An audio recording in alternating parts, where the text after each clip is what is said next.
આજુ માલના મંડાણ ની કાળે ને આગળ ભાખું હોય. તારો દીકરો કેટલા વર્ષનો હતો ને પાછો? એક 5 મિનિટ. કાલ હવા પર દી સડે એટલે સુરજ ભાન ને સાક્ષી આ 2 માણા કણ ખાઈ જજો. 13 મહિના 13 દાડાનો રાવો દે ઓડાડો જગ જાહેર. જગ જાહેર ઓડાડ આપણે 4 બારણા ઓસળ કોઈ ધૂણું થતું જ નહીં.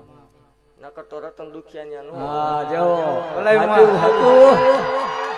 13 મહિના 13 દાડાનો વડા 5 મહિના પરમાણ દેખાય એટલે મારી જગ્યામાં આવીને છોરી માનવાની બાપો તારો ને મારો આ વડા. અને તમને નો જડે એટલે હું ગોત દઈશ ઈ પાકું. બરોબર સ્વીકારવાનું હોય તો આ ના. 13 મહિના 13 દાડાનો વડા 5 મહિના પરમાણ દેખાય એટલે તાર મારી જગ્યામાં આવીને જે કાંઈ છે એ ચોખ્ખું કરી દેવાનું. જે તારા દીકરાને લાખું હતી ઈ જ લાખું પાછી આવે ઈનો ઈ જ આવે તો જ આ નક ના. હું માલ